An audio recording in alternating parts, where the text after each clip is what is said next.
Hello sa bawat isa. So,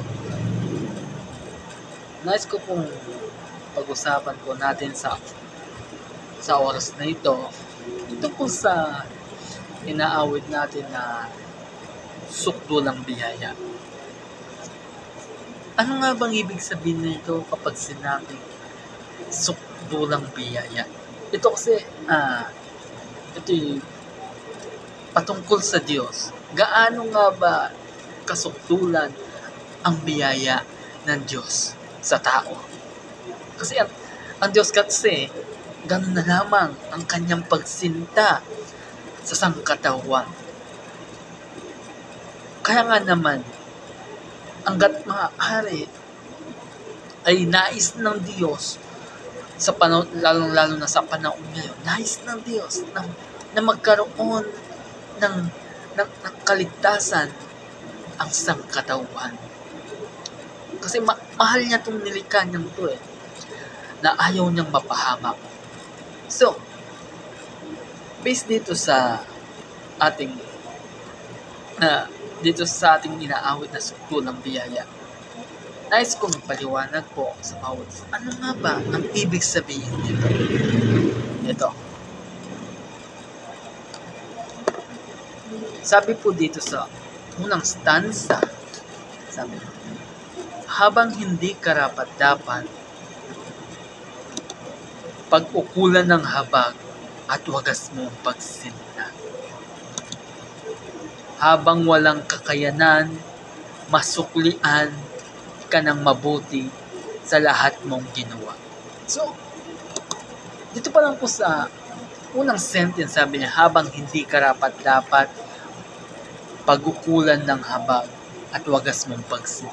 Alam niyo po, tututusin tayo po, hindi po natin kayang maabot ang kalwalatihan ng Diyos sapagkat tayo ay sobrang dungis sa kanyang harapan. Sa paningin ng Diyos, sobrang dungis natin. Napakalumit po natin.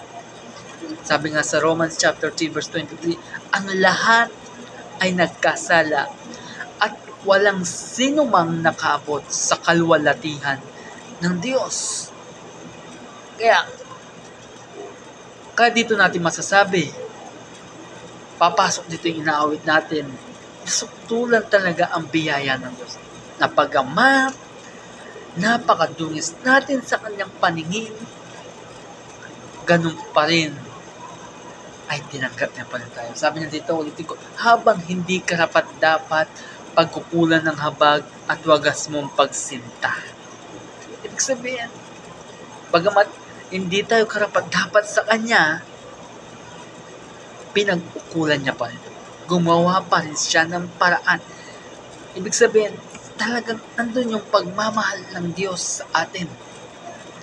Nang dahil sa kanyang biyaya, sabi dito sa Ephesians chapter 2 verse 8, nang dahil sa kagandahang loob ng Diyos, sa pamamagitan ng pananampalataya, tayo po ay maliligtas. Ulitin ko po, sa pamamagitan ng biyaya. Nang dahil sa biyaya, sa pamamagitan ng ating pananampalataya. Ibig sabihin, kung tayo lamang ay mananampalataya sa Diyos, sa Panginoon Kristo, matatanggap natin, mararanasan natin ang biyaya, ang kagandahang loob, ang libreng kagandahang loob na kaloob ng Diyos para sa atin.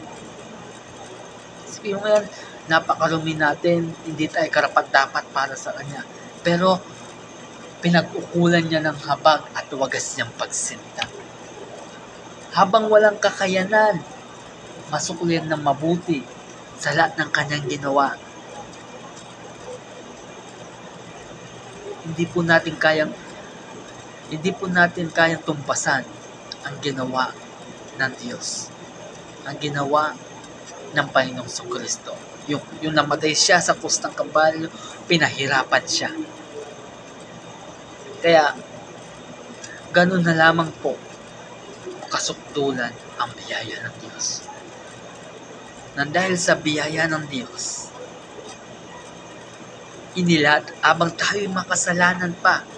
Romans chapter 5 verse 8, abang tayo'y makasalanan pa, dinemonstrate, ipinakita niya na ang kanyang pagmamahal sa mundo.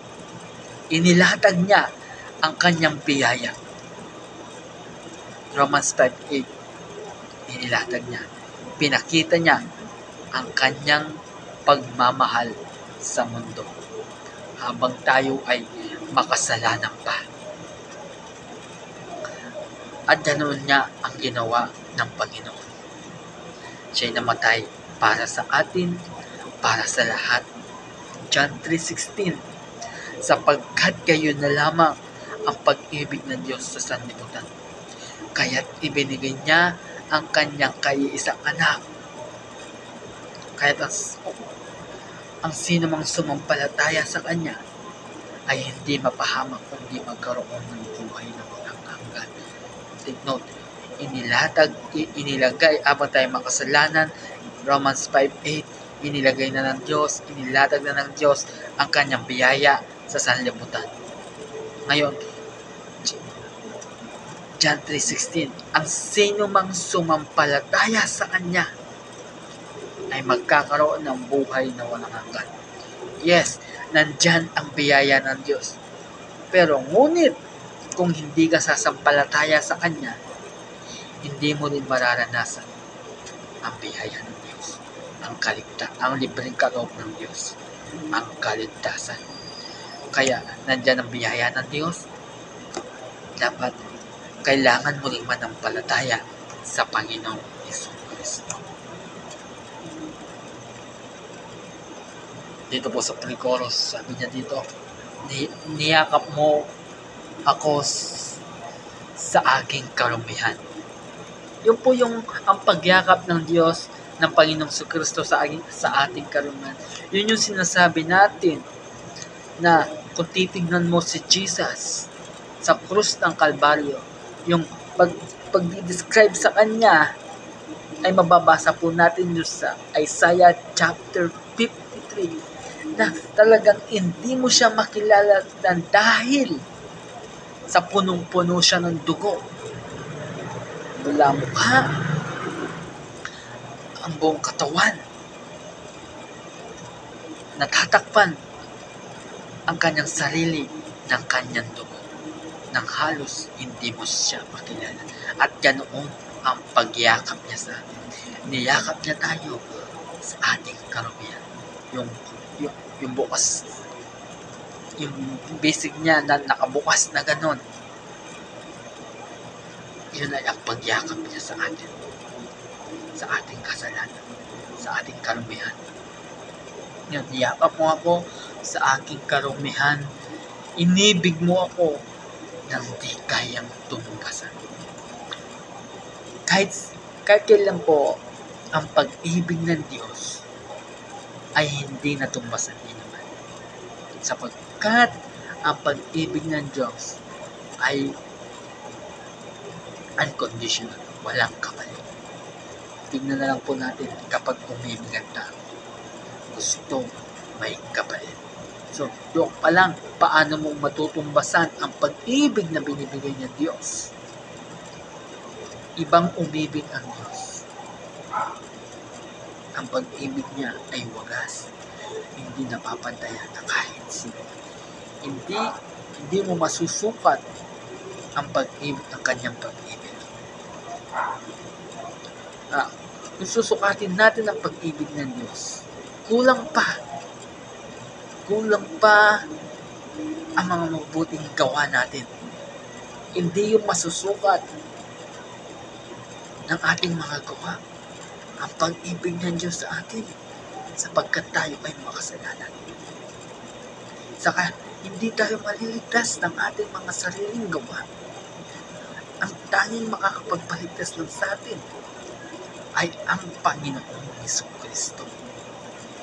John chapter 4 verse 6, si Jesus ang daan, ang katotohanan at ang buhay, at walang makakapasok sa kanin ng Diyos, walang iba kundi sa pamamagitan niya. Si Jesus lang po ang tanging daan at ang katotohanan at walang makakapasok maliban sa Kanya.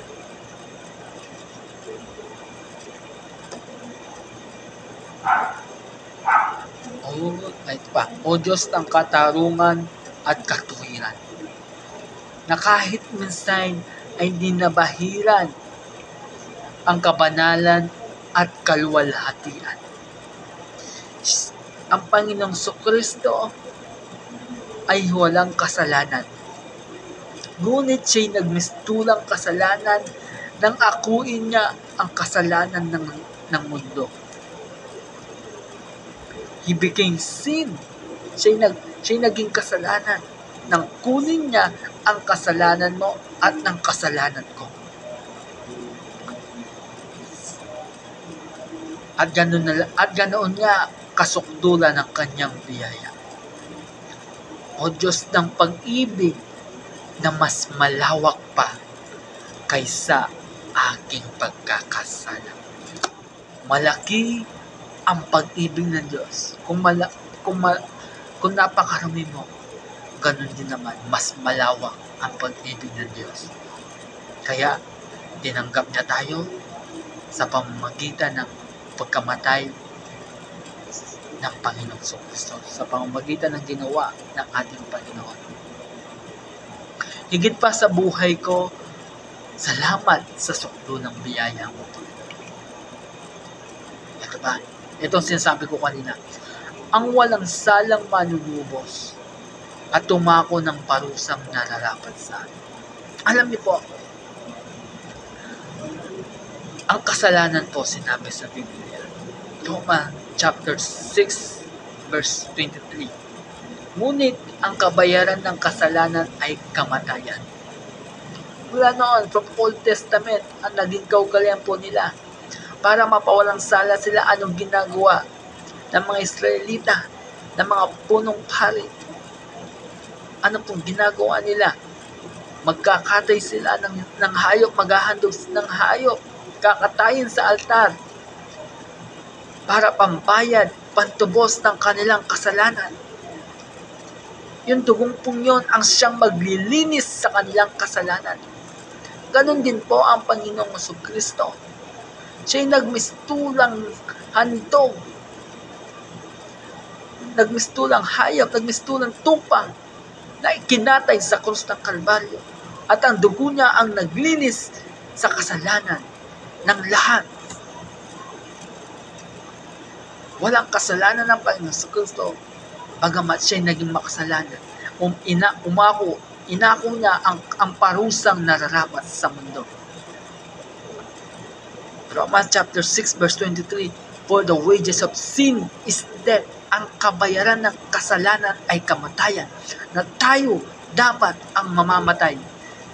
Anong kamatayan ang tinutukoy dito? Ang kamatayang walang hanggan. Yan ay nararapat sa atin sapagkat tayo napakarami, sapagkat tayo ay makasalanan. Pero dahil sa habag ng Diyos, sa biyaya ng Diyos, manampalataya ka lang, magkakaroon ka ng buhay na walang hanggan. Hindi mo mararanasan ang walang hanggang kamatayan sa impyerno. Anong habag sa tulad ko'y ikawan, ang iyong katuwiran at ako'y patawarin. Sa pamamagitan ng Panginoon, tayo ay pinawalang sala. Pinawalang sala sa lahat ng ating kamalian ginawa.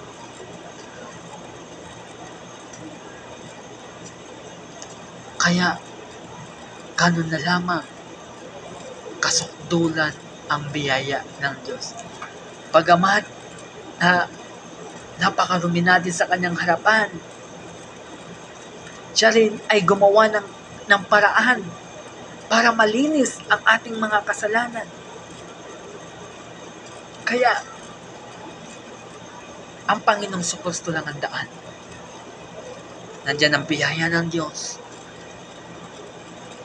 para sa iyo. Ang dapat mo lang gawin ay ang manampalataya sa Panginoon. Tanggapin siya sa iyong puso. Mahal na mahal ka ng Diyos. Mahal na mahal ka ng Panginoong Yesu Kristo.